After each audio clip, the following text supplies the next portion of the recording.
Om Swastiastu. Perkenalkan, nama saya Ketut Putriase dengan NIM 21130411024 dari kelas A Filsafat Pagi.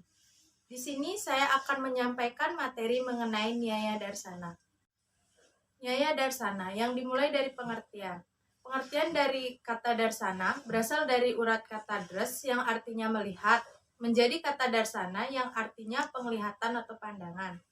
Sedangkan nyaya diartikan sebagai argumen, penelitian, dan analitis.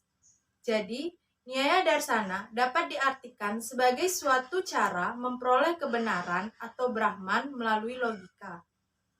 Tujuan utama dari nyaya adalah moksa atau kebebasan. Yang kedua yaitu sejarah dari nyaya darsana.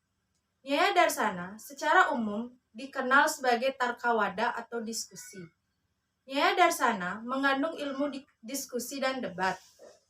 Nyaya darsana didirikan pada tahun 4 sebelum Masehi oleh Maharsi Gautama dan ditulis dalam sistem Nyaya Sutra. Sistem ini dikenal juga dengan nama sistem filsafat Aksapada. Pandangan Nyaya Darsana. Dalam pembahasan sebelumnya, saya kan sudah menjelaskan tujuan utama dari Nyaya Darsana yaitu mencapai kebebasan atau moksa. Walaupun demikian, dari 6 darsana tidak selamanya memiliki pandangan yang sama, seperti pandangan tentang Brahman, Atman, Maya, dan Moksa. Yang pertama saya akan menjelaskan pandangan Nyaya Darsana pada Brahman. Ajaran Nyaya Darsana menjelaskan Tuhan dengan sangat rinci dan selalu dihubungkan dengan kelepasan. Menurut Nyaya Darsana, sesuatu terjadi karena ada penyebabnya. Nyaya meyakini konsep sebab akibat sehingga mengkehendaki kehadiran Tuhan, yaitu kekuatan yang tidak nampak oleh mata. Yang kedua yaitu Atman. Penciptaan alam semesta ini bersifat permanen, yang keberadaannya selalu dihubungkan dengan Tuhan sebagai jiwa alam semesta. Menurut Nyaya, Atman dapat dibuktikan keberadaannya melalui pikiran dan tubuh. Keberadaan Atman dapat dibandingkan dengan aliran listrik. Alirannya tidak nampak, tapi dapat dirasakan. Atman ada dua jenis, yaitu Jiwatman dan Parama Atman. Menurut Nyaya, Atman atau roh pribadi ada dalam diri semua manusia. Sedangkan Parama Atman atau roh universal adalah pengetahuan tertinggi atau jiwa yang telah mengetahui segalanya. Nyaya memandang Atman sebagai materi, sedangkan kesadaran adalah sifat dari Atman tersebut. Yang ketiga yaitu Maya. Menurut Nyaya, segala sesuatu yang diketahui ini semata-mata melalui perantara pikiran, baik sesuatu yang terbatas maupun tidak terbatas. Oleh karena itu, bahwa pengetahuan benar atau salah tergantung alat apa yang digunakan untuk memperoleh pengetahuan tersebut.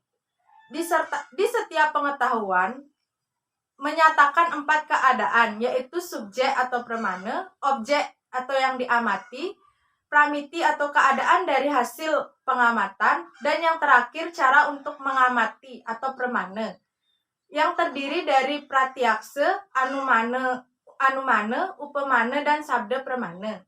Yang keempat yaitu moksa.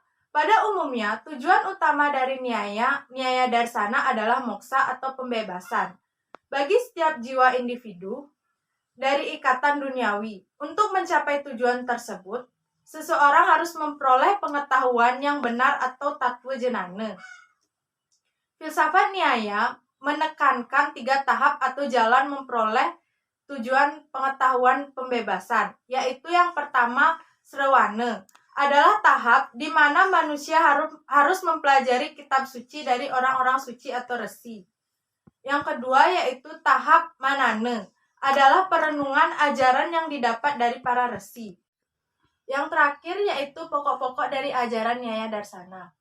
Sistem Nyaya menjelaskan ada 16 pokok pembicaraan atau padarta yang perlu diamati dan diteliti.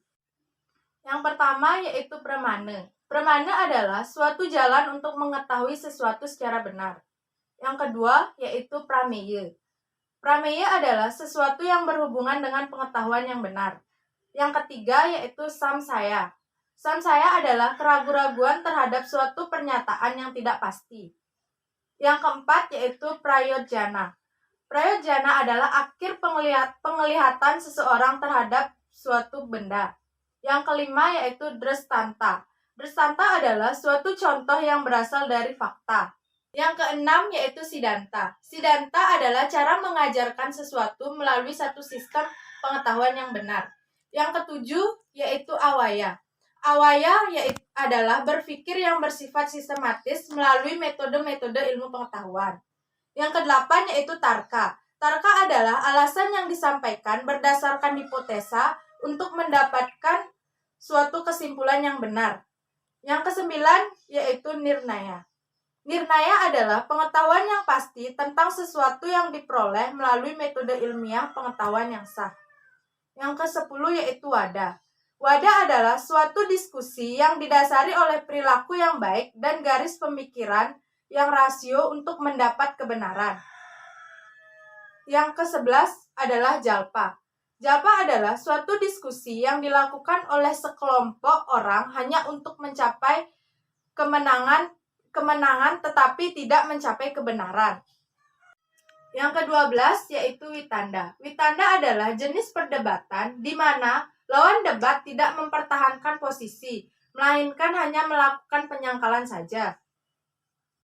Sekian materi Nyaya Darsana yang bisa saya sampaikan. Bila ada kekeliruan dan kesalahan kata, saya mohon maaf. Saya akhiri dengan Paramesanti. Om Santi Santi Santi Om.